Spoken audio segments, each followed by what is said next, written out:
డబ్బులు పంచుతూ మరి డబల్ ఓట్లు వేయించుకొని ఓటు చోరీతో ఈ విధంగా నాయకులు గెలుస్తూ వచ్చారు. అలా కాకుండా ఉండడానికి గాను ఈ ఎస్ఐఆర్ తప్పనిసరి. అందరికీ సలాం నమస్కారం. పై న్యూస్ ఇమానియాకు స్వాగతం. నేను రిజ్వాన్ మహమ్మద్ ముస్తఫా రిజ్వాన్. అయితే ముఖ్యాంశం ఏమున్నదంటే అసదుద్దీన్ ఓవైసీ మాట్లాడుతూ ఏమన్నాడంటే అయితే వినండి.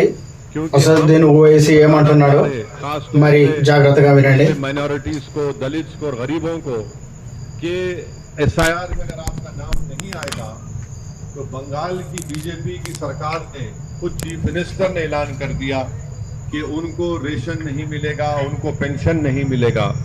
तो ये इस तरह का काम वहां पर हो रहा है. तो ये हमारा सिर्फ काम వింటున్నారు కదా, ration card cut, pension cut ఈ విధంగా మాట్లాడుతున్నాడు. మరి ఏ విధంగా ఉంటుందో మరి జాగ్రత్తగా చూడండి. अपने नामों को एसआईआर में शामिल कराने के लिए सही तरीके से तैयारी करिए, डॉक्यूमेंटेशन सही करिए, क्योंकि बाज़ ताकतें इस मुल्क में ऐसी हैं जो कोशिश करेंगी नाम ना आए और फिर उसके बाद उनको स्टेटलेस बनाने की बातें भी हो रही हैं. आप सुन रहे हैं कौन कह रहा है. तो ये हमारी पूरी कोशिश यही है कि तेलंगाना में एसआईआर जो शुरू हुआ है इसको सही तरीके से हो. ఎస్ఐఆర్ గురించి మాట్లాడుతూ ముస్లిం మైనారిటీలు, క్రిస్టియన్ మైనారిటీలు, మరి ఈ దేశంలో ఉన్న ప్రతి మైనారిటీలు కానివ్వండి, దళితులు కానివ్వండి, ఎస్సీ ఎస్టీ వీళ్ళందరూ కూడా ఎస్ఐఆర్లో పాల్గొనాలని, ఆ ఎస్ఐఆర్లో తమ ఓటు హక్కును రక్షించుకోవాలని, మరి అందుకు గాను బిఎల్ఓలు మీ దగ్గరికి వచ్చినప్పుడు వాళ్ళతో తమ మొత్తము ఏవైతే వాళ్ళు అడుగుతారో అవన్నీ కూడా వాళ్ళకి చూపిస్తూ మరి తమ ఓటు హక్కును రక్షించుకోవాలని, కాపాడుకోవాలని చెప్తున్నాడు. అదేవిధంగా చూసినట్లయితే మరి నిజానికి ఈ ఎస్ఐఆర్ తప్పనిసరిగా కావాల్సింది. ఎందుకంటే చనిపోయిన వాళ్ళు కానివ్వండి, మైగ్రేట్ అయిన వాళ్ళు కానివ్వండి, డబల్ ఓట్లు ఉన్న వాళ్ళని కానివ్వండి, సరైన ఓటు ఉండాల్సిన అవసరం ఉంది. సరైన ఓట్లు ఉన్నప్పుడే మరి నిజాయితీగా ఎవరైనా, ఎందుకంటే ఈ ఓట్లు వేయగలరు. అయితే అదే విధంగా మనం చూసినట్లయితే డబల్ ఓటు మనం ఈ మధ్య చూస్తూ ఉన్నాము. ఊర్లలో ఉన్నాయి, వార్డులలో ఉన్నాయి, ఆ వార్డు ఈ వార్డులో అని ఉన్నాయి.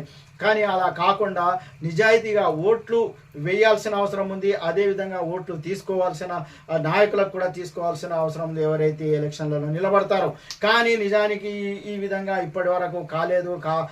ఆ విధంగా డబ్బులు పంచుతూ మరి డబల్ ఓట్లు వేయించుకొని ఓటు చోరీతో ఈ విధంగా నాయకులు గెలుస్తూ వచ్చారు. అలా కాకుండా ఉండడానికి గాను ఈ ఎస్ఐఆర్ తప్పనిసరి.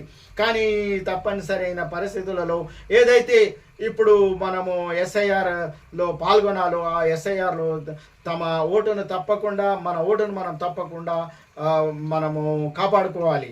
అయితే ఎప్పుడైతే ఆఫీసు మన ఇంటి ముందుకు వస్తుందో అప్పుడు ఎవరైనా కానీ ఏ పనులైనా కానీ తొందరగా మంచిగా అయిపోతాయి. కానీ అలా కాకుండా మనము ఆ సమయాన్ని వినియోగించుకోలేకపోతే కానీ ఆ తర్వాత ఆఫీసుల చుట్టూ తిరిగిన పనులు కావు. అప్పుడు మొత్తం కిటికీ మూసేస్తారు, ఆ తలుపులు మూసేస్తారు. అప్పుడు మనము ఏం చేసినా మరి మన సమయాన్ని వెచ్చిస్తూ, డబ్బును వెచ్చిస్తూ ఆఫీసుల చుట్టూ తిరగాల్సి వస్తుంది. అలా కాకుండా మరి ఒక నెల రోజుల టైం ఉంటుంది కనుక 25 జూన్ నుండి మరి జూలై 25, 26 వరకు ఈ ఎస్ఐఆర్ కార్యక్రమం నడుస్తుంది. ప్రతి ఊరు, ప్రతి వాడ, ప్రతి వార్డులలో ఈ విధమైన ఎస్ఆర్ నడుస్తూ ఉంటుంది. బిఎల్ఓలు మీ ఇంటికి వచ్చినప్పుడు మరి మీరు సంయమనంతో అక్కడ ఉండాలి.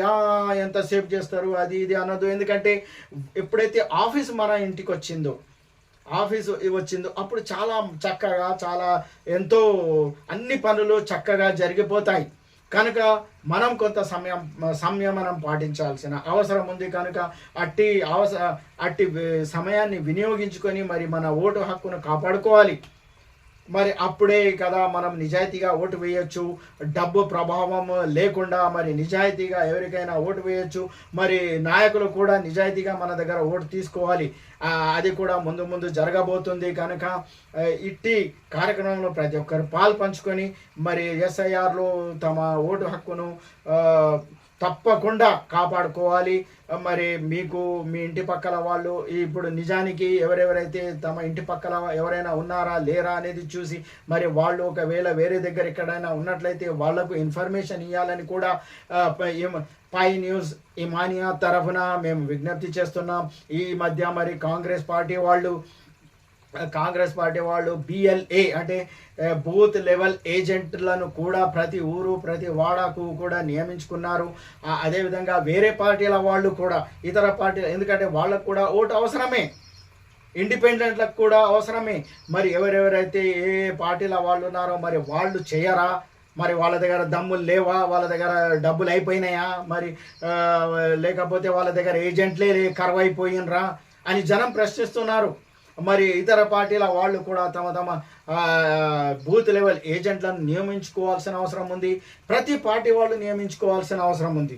మరి మరి ఈ పార్టీల వాళ్ళు ఏం చేస్తారు? ఇతర పార్టీల వాళ్ళు ఏం చేస్తున్నారు?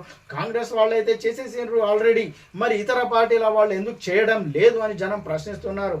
మరి ప్రతి పార్టీ నుంచి ఒక్కొక్క BLAలను అపాయింట్ చేసుకొని మరి ఓట్లు దుర్వినియోగం కాకుండా మరి ఉన్న వాళ్లకు ఓటు హక్కును తప్పకుండా ఇప్పించాల్సిందిగా మరి పై న్యూస్ ఇమానియా తరఫున మేము విజ్ఞప్తి చేస్తున్నాం. మరి ఇట్టి అవకాశాన్ని జనం కూడా వినియోగించుకోవాలి, పార్టీలు వినియోగించుకోవాలి అని పై న్యూస్ తరఫున విజ్ఞప్తి చేస్తున్నాం.